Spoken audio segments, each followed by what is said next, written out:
Molt bon dia. Ens trobem en casa de l'escriptor Ferran Torrent i hem fet una entrevista amb motiu del seu premi del poble de Sedaví, de l'Ajuntament de Sedaví, del Premi Octavià, reconeguent-li la seva llavor com a escriptor i com a fill predilecte que és d'este poble. Però nosaltres voldríem, primer que res, conèixer més bé, no el Ferran escriptor, que ja el coneguem i hem llegit quasi tots els seus llibres, més bé al Ferran persona. Un poc intimista, no? L'entrevista és el que pretenem. Doncs anem a veure, bon dia, Ferran. Bon dia. Podries dir, per exemple, com recordes tu la teua infantesa, com va ser el teu ser xiquet en Sedaví, els teus pares, la vivència política, religiosa, allò que t'apetisca parlar d'eixe món del Ferran xiquet? Pues en blanc i negre, per l'època, una època per a mi feliç des del punt de vista de la infància, perquè podien jugar a futbol als carrers, estaven als cines, no sé, jo la recordo bé. Després està un poc la taca de que també a València els jesuïtes i això per a mi és un poc de taca, no? Perquè te distancien una miqueta diguem-ne del teu àmbit, i això ho recorde com una taca en el currículum vital de la meva vida, però afortunadament jo vaig tindre una infància no massa traumàtica, si exceptuem evidentment l'educació de l'època i totes aquelles coses que, bueno, que després de la meva generació hem hagut de reeducar-nos contínuament en tot, no? Havia, per exemple, la costum nostra de poble, que ja la coneixes, de que a part dels noms de ton pare, Mateu, i ta mare, Maria, que un mal nom? Teníeu algun mal nom perquè se coneguera? A ma abuela Maria li diuen la Muelle, i no he sabut mai per què, però no era popular. Si no hi ha molts malnoms en aquest poble que són populars i de fet no coneixes ni tan sols el nom de la persona, sinó el malnom. El de ma abuela no era popular i sempre m'ha creat atenció, però com no ha sigut massa popular ni m'ho han dit mai, no he tingut interès en averiguar-ho, però seria curiós saber-ho. Has parlat de que això, no?, del xuar, dels carrers i tal, però hi ha també un temps, com tu has dit, també que ens marca, no?, i és l'escola, no? Què recordes de l'escola de Sedaví? L'escola de Sedaví recorda... Fins als 9 anys, per ell, no? Sí, fins als 9 anys en l'escola pública, bueno, l'escola nacional que deien abans, Doña Merceditas, Don Ángel, que era molt serio, Don José, que és el de l'Escaleta, que és on anava jo, i sobretot recorde els companys, perquè a més allí no era una classe, era una classe, diguem-ne, variada, perquè igual hi havia gent que tenia 3 o 4 anys més, 2 anys menys, i de l'ensenyament recorde poc, perquè lògicament recorde aquelles plantilles del mapa d'Espanya, i que era una pedagogia de memoritzar, i memoritzar és l'únic que jo no he fet en aquesta vida. Entonces sí que recordes això, no? Mestres determinats que d'alguna manera influïren en la teua, diguem, educació, i que sí que recordes aquests anys com una edat també bonica d'estar amb els companys de l'escola. Sí, és que tot era molt simple. És que ara, per exemple, no hi ha pares, hi ha mànagers. És a dir, ha d'estudiar piano, ballet, anglès, alemany, no sé què. I aleshores la vida era molt simple, no? Anaves a l'escola i després anaves a jugar. I de fet, per exemple, la llengua en la que parlàvem seria el valencià. No, la llengua que parlàvem entre xiquets era el valencià, però la llengua d'educació era el castellà, evidentment. Sí, i en els jesuïtes encara més, perquè hi havia una assignatura que era llengua castellana, però era una cosa curiosa que quan eixim al pati, en els jesuïtes, els de pobles juntàvem i parlàvem valencià, perquè portàvem jocs del poble que en la capital no tenien, perquè clar, en la capital els pobres havien de baixar amb la crià o amb els pares o amb algú acompanyat, i així no. Així tu venies al col·legi, te posaven l'entrepà de pa, vi en sucre, de colacau en pols en llet de pot, me'n recordo d'aixòs berenars, i a jugar a la plaça fins a la nit. I hi ha una altra cosa que me'n recordo, i és que les mares des de la casa cridaven a xiquets. Un vivia al cap del carrer i estava a la plaça i sa mare des de la porta de casa el cridava. Això és una cosa Per que... tant, i Pues ja- això que tu has apuntat, no? Com te sentires quan de repente de l'Escola Nacional de Sedaví aterrisses en el pati dels jesuïtes? A veure, és un canvi radical de disciplina, a tots els nivells és un canvi radical. De fet, a mi em va expulsar perquè jo no em vaig acoplar, i a més l'ensenyament de l'època a mi no m'esperonava, perquè ni me motivava, perquè era tot de memoritzar i això. Jo era un xiquet amb molta imaginació, però memoritzar no he memoritzat en la vida. I va ser entonces ja en aquesta edat quan fas el primer contacte en lo que és el valencià escrit? O això En aquesta època no. No. Encara no. No. Hi ha una barreja, no? Valencià castellà, l'educació. El valencià matern o de comunicació local, per d'alguna forma, i després el castellà d'educació. Eren duals. Per tant, també passaria molt de temps fins que m'aprengueres a escriure, encara que fora per a tu mateix en valencià. Sí, escriure sí, parlar no l'he parlat sempre, però escriure jo crec que va acabar el 74, 75, 76, no recordo ben bé. Has apuntat ja, però per si pots un poc la vida social, perquè has dit els xocs al carrer, i què me dius del cine Sedaví? Perquè jo crec que tu eres un enamorat del cine, del cinema. El cine Sedaví, el cine Alfafar, els dos cines de Benetússer, després tres en el Florida, que va ser un aconteciment mundial, els de Catarroja. Sí, es platejàvem tots els cines. A València els dilluns hi havia estrena, de manera que teníem cine quasi tota la setmana. O sigui, dilluns, dijous, dissabte i diumenge eren els dies de cine. I recorde el cine Sedaví, sobretot en hivern, perquè t'havies de portar manta perquè te quedaves gelat absolutament allà. I l'equip, així, el grup d'amics més freqüentats, què recordes? Alguna quadrilla especial? Jo és que estava entre dos grups, el grup de dalt, Mongosí Ricardo, Pepe Rubio, en fi, molts, José María el Fuster, per exemple, i això tenien 2 o 3 anys més que jo, Santiago, el pintor, tenien 2 o 3 anys més que jo. I després Pepe el Santano, Boro Hernández, Pepe Llorca, això tenien 2 anys més que jo. Jo estava al mig. I la vivència de veïnat, de carrer, de poble... La vivència de veïnat era molt bona, perquè era l'època que tota la gent en estiu sopava al carrer, i el que tenia televisor reunia molts veïns. En aquella època tindre un televisor i reunia la gent i això. I jo recorde que quan a vegades veníem de València i no teníem diners per pagar-nos o havíem perdut l'últim autobús de línia de Benetússer o de Catarroja, i veníem a peu, i jo recorde que en compte d'entrar per ahí pegava la volta i entrava per així perquè era més curt i no havia de saludar a tanta gent. I tanta gent te preguntava, a aquestes hores vens, d'on vens? I entrava per així, entrava per la punta esta de la plaça, perquè així no havia de parlar amb tanta gent i no havia de donar tantes explicacions. I després la consciència cultural, per exemple, quan el grup aquell en què començaves, en el Fetxiparaules... És que hi ha una consciència originària en mi que he sigut lector sempre, no? Perquè en aquella època hi havia pocs televisors i quan hi havia televisors hi havia poques cadenes, una o 2 cadenes, no hi havia més. I per tant a mi m'agrada molt una cosa que estic fent ara, i és que anar-me'n en hivern a les 7:30 o les 8 al llit a llegir. I aleshores ho feia també, me n'anava a llegir al llit.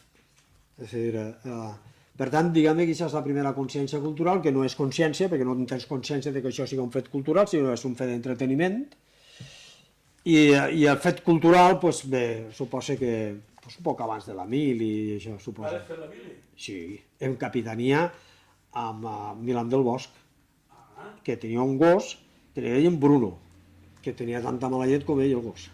Sí, sí, no recordo... I què recordes del Fetxiparaules? Perquè, vamos... Poca cosa. Poca cosa. La veritat, poca cosa. Recordo que vam fer una revista que es deia Fetxiparaules, recordo que fèrem un adhesiu també, que era Sedaví Bressol del Moble, i en castellà Sedaví Cuna del Mueble. Quan duren la pel·lícula El manantial de la doncella, ni el Xuí a la joventut, això no ho recordo. No me'n recorde. El manantial de la doncella recordo que era... Potser era una pel·lícula sueca, Sí, que és una violació, d'Ingrid Bergman, que va d'Ingmar Bergman, efectivament. va ser un escàndol pel Sí, va ser un escàndol, sí, sí, sí. Però jo crec que aquestes pel·lícules les veia jo en València, Sí, en un cine que hi havia pel barri vell, o dels barris vells, no, dels barris cèntrics de València. Allà anàvem molt a veure pel·lícules que es deien aleshores d'arte i ensayo. i a nivell, per exemple, de sí, una pregunta que potser que sona un poc estranya o algo. Avui en dia, com veus el poble a nivell de sentiment, més de vivències polítiques? Vull dir, per exemple, concretament, creus que queda algo de republicanisme així a Sedaví? Queda una força republicana o com ho veus? Així té un matís perquè jo vida en el poble no ho faig. És a dir, la vida que jo faig en el poble és, vaig al casino no tots els dies, quan vaig, perquè és el que més prop me queda, però vida social no fa, perquè clar, anar a comprar no és fer vida social, i no te podria donar una opinió si queda republicanisme o què. Jo crec que este poble, però això és una opinió molt relativa, clar, i molt subjectiva, és molt passota políticament, crec jo, crec jo. I mira, en el temps de la guerra, doncs, afortunadament, que fora passada sigui bé, en aquest aspecte, no? Però no sabria dir-t'ho, perquè no tinc converses polítiques amb la gent del poble, en el casino no parlo de política i tampoc vull parlar de política, no? A mi la política m'interessa més els fets culturals que els polítics, però la política m'interessa perquè un dia fusters la que no fas tu te la fan contra tu, no? I per tant has d'estar ahí, però si ara me preguntares, per exemple, hi ha una prova que me faig jo a vegades per a veure com estic de política, que és dir, saps el nom de tots els consellers de la Generalitat? Ara mateix no ho sé, de tots no, entens? És una prova que, o sigui, saps què para? A mi m'interessa molt el segle XX, moltíssim, tot el que cau, mira, la revolució soviètica, el període entre guerres, el naixement de l'estat d'Israel, el naixement del feixisme, el nazisme, la Segona Guerra Mundial, la Guerra Freda, tot el que cau en les meves mans, siga novel·la, saps, d'aquesta època, m'interessa tot perquè crec que és el segle clau de la història de la humanitat. Aterrissant en el nostre poble, com creus que està el poble de Sedaví a nivell de vivència valenciana? Què queda d'aquest Sedaví que tu i jo coneguem quan érem menuts? Com el veus ara? Tu que el veus des de fora i des de... Des del fet lingüístic, te refereixes? Sí. Jo no tinc mai necessitat. Aquesta essència de poble. Poble significa per a nosaltres també. Sí el fet lingüístic, sí també la convivència, la relació social... La convivència ha canviat molt, perquè, com t'explicava abans la convivència era molt fàcil, perquè la gent havia de conviure quasi per necessitat, perquè les ràdios tenien poques emissores, les televisions tenien pocs canals i després no tots tenien ràdio, bueno, ràdio pot ser més, i tots no tenien televisió, entens? I per tant la gent es comunicava, però si ara la gent té 150 canals, i a més la gent dirà, el món avui és molt difícil. Abans el món era molt simple, la vida era simple en el sentit de hi havia poques coses, un no havia de preocupar-se pràcticament només que de guanyar-se la vida. Avui guanyar-se la vida ja és un fet important i no tots se la poden guanyar. Per tant, això ha canviat radicalment, no en Sedaví, ha canviat a tots els llocs. I, per exemple, una altra pregunta un poc que te pareixerà, és Sedaví un bon lloc per a la cantera productiva teua? És a dir... Jo sempre dic que a Nova York, no, tots els pobles, totes les ciutats tenen novel·les. El problema no és el lloc, el problema és el que tu fas d'això. Tu pots fer d'un poble xicotet i en la realitat avorrit una novel·la molt divertida. D'acord? I pots anar a Nova York i vas fer una novel·la absolutament avorrida. O sigui, tot depèn del novel·lista. La realitat supera la ficció. O sigui... Bueno, això és un tòpic que sí, que a vegades funciona, però saps què passa? Mira, si tu te poso un exemple, si tu una novel·la tu poses, per exemple, un polític i un empresari, anem a fabular. Vale. Que l'empresari li porta una bolsa amb diners al polític. Tu això en novel·la no pots fer-ho. Per què? Perquè queda massa simple. És a dir, ho has de fer de manera, primera, que siga creïble i segon, que siga literari. Ara, doncs en la realitat no passa així, la realitat és més simple. Per tant, la realitat sempre supera la ficció. Sí. I una altra pregunta, que potser això és un defecte de com a sedevient que sóc. És Sedaví una illa enmig dels altres pobles? Som tan diferents a l'hora de viure com a valencians, la nostra idiosincràsia de poble, a com pugui ser Fafar, Benetússer o qualsevol poble de l'Horta Sud? Una miqueta diferent sí que som, jo t'ho diré per què, perquè Sedaví, quan vingué la industrialització, s'apuntà ràpidament a la industrialització i el Fafar és un més agrícola. I això jo crec que marca psicologia, per dir-te el poble que tenim més prop, no? Perquè Benetússer i Catarroja també són molt industrials, no? Jo crec que sí que devem ser una miqueta diferents, però clar, això són preguntes per a sociòlegs, no? Per a sociòlegs que han fet estudis i poden saber més, però jo crec que això marca caràcter. I bueno, ja com sabem que, més gràcies per el temps que ens has concedit, hi ha poquetes coses, però ja més podíem dir més. Existeix per a tu un horari propici per escriure? Sí, pel matí. Pel matí és el millor horari, quan més matí millor si has descansat bé, perquè és quan estàs net, absolutament. Si tu vols escriure per l'esprà, clar, tens una fatiga acumulada tot el dia, i pel matí és el millor dia. Planifiques les històries abans d'escriure-les? Molt poc. És una cosa que la gent s'estranya, inclús col·legues meus quan hem parlat s'estranyen, però jo crec que l'important d'una novel·la és la idea. Per què vols fer aquesta novel·la? Aquesta pregunta és fonamental. Per què vols fer aquesta novel·la? I a partir d'ahir, evidentment, sí que dibuixes prèviament alguns personatges, no tots, però alguns personatges, sobretot els que van a carregar la novel·la, però la pregunta clau en una novel·la sempre és per què vols escriure aquesta novel·la. I a partir d'ahir jo vaig escrivint. Tinc dues anècdotes en aquest aspecte. En aquesta trilogia que he acabat, però no he publicat encara la tercera part, que la publicaré a setembre del 2019, la primera novel·la, que és Un dinar un dia qualsevol, jo feia 3 anys que no escrivia. Jo tinc un contracte en l'editorial. Entro en l'editorial, doncs, quan saben que tinc mal caràcter no me diuen res, no m'apressionen, però un dia doncs, me digui el director general del grup, diu, vaig a València, vols que dinem? Sí, ja sé que venia tio, però ell va fer l'eufemisme de que venia a València i tal. I ve a València, me porta a un restaurant magnífic, en un bon vi, i dic, quina puta, que se'n vaig sense res este tio, perquè tinc que dir alguna cosa, perquè total que, doncs mira, ja he començat una novel·la, no tenia absolutament res. Tinc uns 50 fulls i tal, i això. Com m'alegre. I quan la tindràs acabada? Això era abril. Dic, no ho sé, perquè són els cercaires, però bueno, no comptes per enguany, li vas dir. Total, que va vindre a casa i seré irresponsable, dir-li això al director general, dir-li que tinc una novel·la en 50 fulls i tal, i no sé què. I tenia algunes coses, tinc moltes llibretes, sempre tenia alguns personatges, el personatge principal de la novel·la, volia que fos un periodista. L'endemà me va posar a treballar i vaig acabar la novel·la sense parar ni un dia a finals d'agost. Val? És a dir, què me faltava? Que m'espentaren.